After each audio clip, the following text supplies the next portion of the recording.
अमरपुर में रहने वाला बंसी बहुत रो रहा था।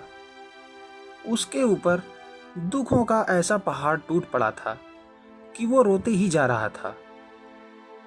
गांव के लोग उसके पास आकर खड़े हो गए थे, उसे ही कोस रहे थे। अरे ये बंसी तो पहले से ही मनहूस है। जब से इसने जन्म लिया है इस पर मुसीबतें ही आती जा रही हैं। मनहूस ये नहीं, इसके परिवार वाले हैं। इसने तो जन्म लेते ही अपनी माँ को खा लिया। कुछ दिनों के बाद इसके पिता की भी मृत्यु हो गई। हाँ, और अब देखो विवाह के 1 महीने बाद ही इसके पत्नी की भी मृत्यु हो गई। सच कहते हो काका, यह तो बड़ा मनहूस है। पहले से ही दुखी बंसी गांव वालों की बातें सुनकर और भी ज्यादा दुखी हो जाता है। अब गांव वाले उसकी इस दुख भरी घड़ी में उसे सहारा देने के बजाय उसे ही मनहूस कह रहे थे और ज्यादा दर्द दे रहे थे। सभी अपने अपने घर चले जाते हैं। हे ईश्वर, मेरा क्या कसूर है जो मुझे सबसे ऐसी बातें सुननी पड़ती है। मैंने किसी का क्या बिगाड़ा है?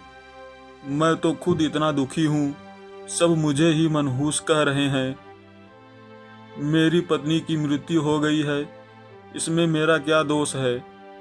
सबकी बातें सुनकर लगता है कि मुझे गांव छोड़कर ही चले जाना चाहिए, लेकिन मैं जाऊं तो जाऊं कहाँ? मेरा तो इस दुनिया में कोई नहीं है ना। बंसी, तुम ऐसे रोते हुए नहीं बैठ सकते। कोई कुछ भी कहे, लेकिन तुम्हें अपना पेट पालने के लिए कुछ ना कुछ तो करना ही पड़ेगा। अगले दिन बंसी गांव में किसी के पास कोई काम है यह पूछने के लिए चला जाता है, तो वह सबसे पहले रवि के दुकान पर जाता है। रवि भैया, आपके दुकान में कोई काम हो तो मुझे बताइए, मैं आपका काम कर दूंगा। आप मुझे थोड़े पैसे या अनाज दे दीजिएगा। क्या मैं तुझे अपने दुकान पर काम दूं? अरे मैंने तुझ जैसे मनहूस को अपने दुकान पे काम दे दिया तो कहीं मेरी दुकान ना जल जाए। इतनी अच्छी दुकान है, मेरी दुकान में तुम्हारा साया पड़े, यह मेरे लिए अच्छा नहीं है। तुम्हें चाहिए तो ऐसे ही अनाज दे देता हूं तुम्हें, लेकिन दुकान में आकर काम करने का सोचना भी मत तुम। रहने दीजिए, मुझे आपकी भीख नहीं चाहिए। मैं कुछ काम करके कमा कर खाना चाहता हूँ। भले ही मुझ पर दुखों का पहाड़ टूटा हो, लेकिन मेरा स्वाभिमान अभी जीवित है। बड़ाड़ाया स्वाभिमान दिखाने वाला, जाओ कहीं और जाकर काम मांगो, मेरे पास तुम्हारे लिए कोई काम नहीं है। रवि की बात का बंसी को बहुत बुरा लगता है, पर वो कुछ नहीं कहता और चुपचाप गांव में आगे चला जाता है।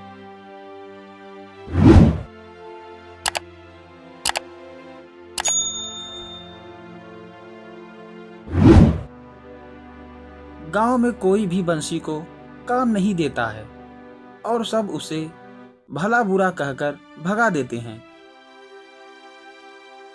बंसी समझ जाता है कि कोई भी उसे काम जानबूझकर नहीं दे रहा है। बंसी सबकी बातें सुनकर दुख का एक और घूंट पी लेता है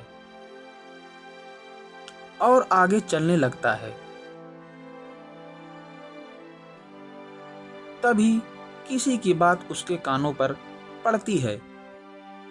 अरे मालती, वो लकड़ी बेचने वाला आया नहीं क्या अभी? अरे कहाँ आया है राधा काकी, मैं भी सुबह से उसी का इंतजार कर रही हूँ। वो एक ही लकड़हारा है हमारे गांव में, वो भी समय पर लकड़ियां लेकर नहीं आया तो चूल्हा जलाने में कितनी दिक्कत हो जाती है।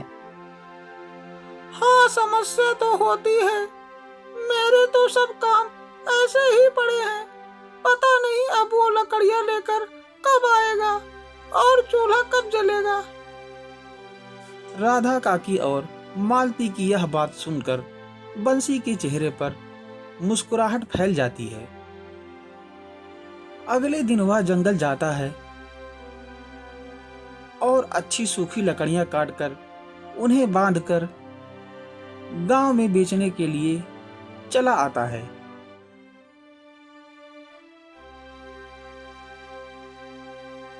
बंसी को लकड़ियां बेचते हुए देखकर सभी आश्चर्य में पड़ जाते हैं। राधा काकी, आपको लकड़ियों की आवश्यकता थी ना? देखिए, मैं ये लकड़ियां काट कर ले आया हूँ। एकदम सूखी है और झट से जल जाएगी। यह खरीद लीजिए। मालती भाभी, आप भी ले लीजिए ना।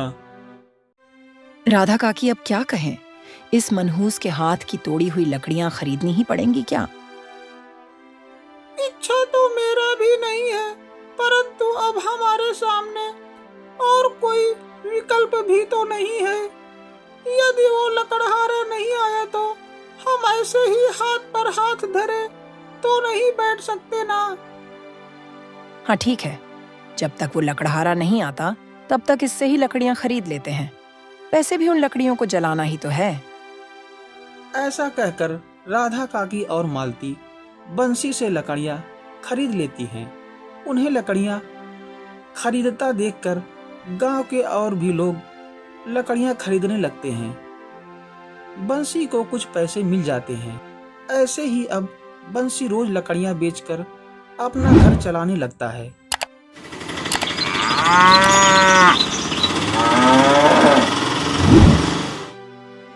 ऐसे ही एक दिन बंसी रोज की तरह जंगल में जाता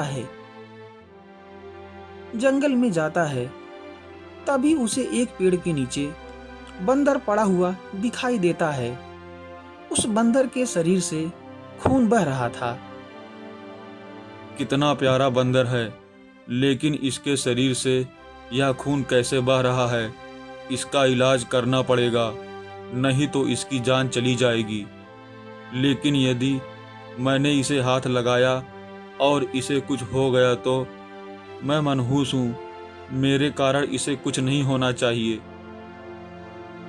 ऐसा कहकर बंसी वापस जाने लगता है।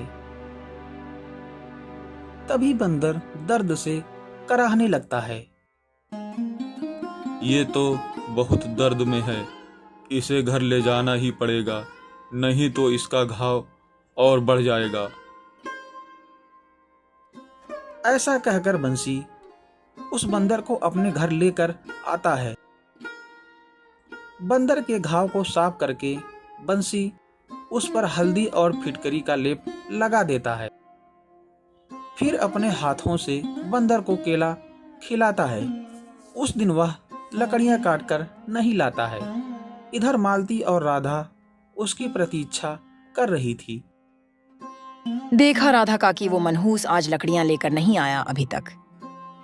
3 दिन पहले उससे जो लकड़ियां खरीदी थी वो तो अब खत्म हो चुकी है। वैसे तो वो लकड़ियां अच्छी और सूखी लेकर आया था। वो बात तो है, पर समय पर आना भी तो चाहिए ना। ऐसा ना हो कि नया नया काम कर रहा था, इसीलिए पहले तो बहुत जोश में लकड़ियां काट रहा था, और जब रोज यही काम करने की बारी आई तो पीछे हट गया। यह कहकर दोनों बंसी का मजाक उड़ाने लगी। अगले दिन बंसी फिर बंदर के शरीर पर लेप लगाकर उसे खाना खिला देता है और लकड़ियां काटने चला जाता है। वह लकड़ियां काटकर उसे बाजार में बेचकर घर वापस आता है और फिर बंदर को खिलाता है। ऐसे ही लगातार कुछ दिनों तक बंसी बंदर की पूरी प्यार भाव से बहुत सेवा करता है। उसके प्यार और उसके लेप के कारण बंदर ठीक हो जाता है और चलने लगता है। अरे वाह, लगता है कि अब ये पूरी तरह से स्वस्थ हो गया है। कितनी अच्छी तरह से चल रहा है। चलो, अब ये अपने जंगल में वापस चला जाएगा। पता नहीं वापस आएगा या नहीं। ऐसा कह रहा था कि तभी बंदर उसके पास वापस आ जाता है। बंसी उसे देखकर बहुत खुश हो जाता है। बंदर रोज की तरह केले खा लेता है। केला खाने के बाद अचानक बंदर बोलने लगता है। तुम कितने अच्छे हो, तुमने इतने दिन मेरा इतना ध्यान रखा, परंतु उस दिन जब तुमने मुझे पहली बार देखा तुम मुझे हाथ क्यों नहीं लगा रहे थे? मैं कितनी दर्द में था, फिर भी तुम कुछ सोचते हुए वहीं खड़े थे। तुम मेरे साथ बात कर रहे हो? जो मैं देख रहा हूँ क्या वह सच है या मेरा सपना? नहीं, ये तुम्हारा सपना नहीं है। मैं सच में बोल रहा हूं। मैं बोल कैसे सकता हूं? तुम्हें बाद में बताता हूं, लेकिन तुम पहले मेरे प्रश्न का उत्तर दो। वो मैं तुम्हें हाथ लगाने से डर रहा था, कहीं मेरे हाथ लगाने से कहीं तुम्हें कुछ हो ना जाए, यह सोचकर मैं हाथ नहीं लगा रहा था। लेकिन तुम्हारे हाथ लगाने के बाद मुझे क्या हो सकता था? सब लोग मुझे मनहूस समझते हैं, इसलिए मैंने सोचा कि मेरे वजह से कहीं तुम्हारा कुछ नुकसान ना हो जाए। तुम मनहूस नहीं हो, तुम्हें सब ऐसे क्यों समझते हैं? बंसी बंदर को अपनी बचपन से अभी तक की सभी कहानी सुनाता है, जिसे सुनकर बंदर को भी बहुत दुख होता है। और अचानक बंदर के शरीर से सुनहरे रंग का प्रकाश बाहर आता है।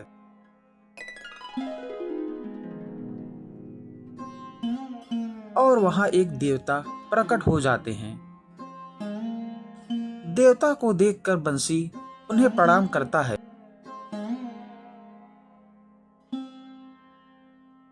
प्रणाम भगवान, मैंने आपको पहचाना नहीं। मैं चंद्रलोक से आया हूं। चंद्रलोक पर पृथ्वी जैसे ही जीव सृष्टि है, वहां भी देवता रहते हैं। चंद्रलोक में सभी बहुत सुंदर होते हैं, वैसे ही मैं एक देवता हूं। मुझे अपनी सुंदरता पर बहुत गर्व था, इसलिए मुझे अपने अहंकार का नाश करने के लिए यहां भेजा गया। आपको भी श्राप मिला है भगवान। मैं तो आज तक खुद को बड़ा श्रापित समझ रहा था। मेरे जीवन में तो बहुत दुख है। मैं अपने घर में ही रहता हूँ, आपको तो अपना लोक ही छोड़कर आना पड़ा। हाँ, श्राप किसी को मिल सकता है, परंतु तुम मेरे श्राप का इतना विचार और मेरी इतनी चिंता मत करो। मेरा श्राप एक दिन समाप्त हो जाएगा, परंतु तुम्हारे जीवन में जो दुख है उसे नष्ट करने का प्रयत्न करना चाहता हूं। मैं तुमसे बहुत प्रसन्न हूं, इसलिए मैं तुम्हें वरदान देना चाहता हूं। बोलो, तुम्हें क्या चाहिए? भगवान, मुझे कुछ नहीं चाहिए। मेरे शरीर में मेहनत करने की शक्ति है और मैं मेहनत करने से पीछे भी नहीं हटता हूँ। यदि आपको मुझे कुछ देना ही है तो मेरे विषय में सबका जो मत है उसे मिटाने का प्रयास कीजिए। पूरा गांव मुझे मनहूस कहता है। उनकी मेरे विषय में जो दृष्टि है वो बदल जाए, ऐसा कुछ कीजिए। तथास्तु, मेरा तुम्हें आशीर्वाद है कि आज के बाद तुम्हें कोई भी मनहूस नहीं कहेगा। तुम्हारे गांव में अब इतने सुख आएंगे कि किसी ने सोचा भी नहीं होगा। देवता इतना कहकर उस सुनहरी रोशनी के साथ गायब हो जाते हैं।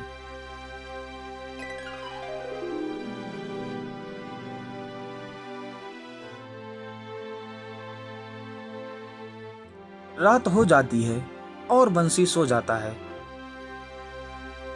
सुबह जब बंसी की नींद खुलती है तब उसके घर के स्थान पर एक बहुत बड़ा महल खड़ा हो जाता है। बंसी को समझ ही नहीं आता कि वो कहाँ आ गया है।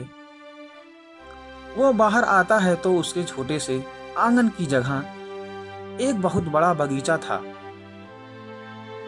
सभी प्रकार के फलों के पेड़ थे। बहुत सारे पंछी उन पेड़ों पर घूम रहे थे। ये सब क्या है? मैंने तो उस देवता से केवल यह कहा था कि मुझ पर जो बदनसीब और मनहूस होने का धब्बा लगा है वो हमेशा के लिए मिट जाए, लेकिन यह सब तो बहुत उन्होंने दे दिया मुझे। मैंने तो सच में ऐसा कभी नहीं सोचा था। यह सब देखकर घर के अंदर चला जाता है। कुछ ही देर बाद गांव वाले आकर उस महल जैसे घर को देख रहे थे। सरपंच जी, ये सब क्या है? और कल परसों तो वो मनहूस बंसी हमारे पास आकर काम मांग रहा था, और अब देखिए तो इतना बड़ा महल खड़ा हो गया। हाँ देखो, तो कल ये पूरे गांव में लकड़ियां बेच रहा था और अभी इतना बड़ा महल, ये सब कैसे? अरे तुम लोग अभी तक नहीं समझे, यह बंसी सिर्फ मनहूस ही नहीं है, मायावी भी है। रातों रात ऐसा महल बना लिया कि किसी को पता भी नहीं चला। अरे राजा को भी एक महल बनवाने के लिए कितने दिन लगते हैं। इतने सारे मजदूरों के काम करने के बाद भी एक दिन में नहीं बनता है। और यहाँ कल तक तो इसका छोटा सा घर था और आज यहाँ महल बन गया। मैं तो कहती हूँ कि इस मायावी को हाथ पकड़कर गांव से बाहर निकाल देना चाहिए। पता नहीं कैसा काला जादू करती होगी। कहीं हम पर या हमारे बच्चों पर इसने ऐसा जादू कर दिया तो हम क्या करेंगे? लेकिन इस गांव से इसे बाहर निकालना ठीक रहेगा। ये आप क्या कह रहे हैं सरपंच जी? ऐसे लड़के को हम गांव में कैसे रख सकते हैं? मालती सही कह रही है सरपंच जी। अरे जो लड़का लोगों के घर जाकर काम मांगता है, लकड़ियां बेचता है और 2 वक्त की रोटी प्राप्त करता है, अचानक इतना धनवान कैसे बन गया? फिर भी एक बात मान ले कि उसे कहीं से कोई खजाना प्राप्त हो गया, इसलिए वह धनवान बन गया। परंतु यह जो हम सब सामने देख रहे हैं वह कैसे एक रात में बन सकता है? ये तो सोचने की बात है ना। और नहीं तो क्या, पहले उसे बुलाकर पूछते हैं कि यह सब उसने किस माया से किया है, उसके बाद उसे गांव से बाहर निकाल देंगे। मैं तो उस मायावी लड़के को इस गांव में रखने के विरुद्ध हूँ। मालती की बात सुनकर सभी बंसी को पुकारने लगते हैं। बंसी बाहर आकर देखता है कि पूरा गांव उसके घर के पास खड़ा है। क्या हुआ सरपंच जी, आप सब इतनी सुबह यहाँ क्यों आए हैं? बहुत भोले बन रहे हो, जैसे कि तुम्हें कुछ पता ही नहीं है। तुम्हारे इस माया के विषय में तुमसे बात करने आए हैं हम सब यहाँ। माया? कौन सी माया? ये आप क्या कह रही हैं मालती भाभी? माया नहीं तो और क्या है ये सब। कल तो तुम्हारी छोटी सी झोपड़ी थी यहाँ और आज ये महल प्रकट हुआ है यहाँ। अरे तुम्हारे इस बगीचे में ऐसे ऐसे पक्षी हैं जो आज तक किसी ने नहीं देखे हैं। इस बगीचे में सभी फलों के पेड़ हैं जिनका अभी मौसम नहीं आया है। वो फल भी उगे हुए हैं पेड़ पर। ये सब माया नहीं तो और क्या है। इतने दिन तो तुम हमें केवल मनहूस और बदनसीब लग रहे थे, परंतु आज समझ में आ गया तुम तो इसके साथ मायावी भी हो। नहीं, मैं तो मायावी नहीं हूँ। मैं तो एक सामान्य ही जैसे आप सब हैं। तुम ये गांव छोड़कर चले जाओ। हम तुम्हारे जैसे मायावी को इस गांव में नहीं रहने देंगे। यह सुनकर बंसी रोने लगता है और सबको सच सच बता देता है। नहीं, हमें तुम्हारी बात पर विश्वास नहीं है। बंसी बार बार सबसे कह रहा था, परंतु कोई उसकी बातों का विश्वास नहीं कर रहा था। तभी वहां बंदर आ जाता है और सबको बताता है बंसी मायावी नहीं है। ये बंदर भी इसके जैसा मायावी लग रहा है। मालती की यह बात सुनकर बंदर के शरीर से प्रकाश निकलने लगता है और देवता प्रकट हो जाते हैं। देवता को देखकर सब हाथ जोड़ लेते हैं। देवता सबको जो सत्य था वो बताते हैं। बंसी ने आज तक बहुत दुख सहे हैं। आप सबने उसे इतना कुछ कहा, फिर भी उसने कभी किसी को उत्तर नहीं दिया। मेरी कृपा उस पर बरसती है। इस पूरे गांव में बंसी है जो अपने आप में सबके समस्याओं का हल कर सकता है। बंसी मनहूस नहीं, यह बहुत भाग्यशाली है। भगवान सत्य कह रहे हैं, केवल बंसी ही नहीं, हम सब भी भाग्यशाली हैं। बंसी के कारण आज हमें देवता के दर्शन हुए हैं। देवता कभी असत्य नहीं बोलते, इसीलिए मैं तो बंसी को भाग्यशाली मानता हूं। सभी को देवता की बात उचित लगती है। सभी बंसी की प्रशंसा करने लगते हैं। बंसी का प्रसन्न चेहरा देखकर देवता गायब हो जाते हैं।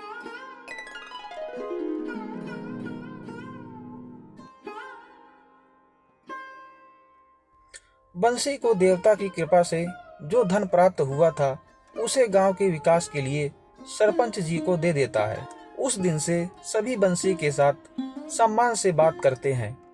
देवता के दर्शन प्राप्त होने के बाद सभी गांव वालों को बंसी का महत्व समझ आता है और बंसी सबका प्यारा बन जाता है।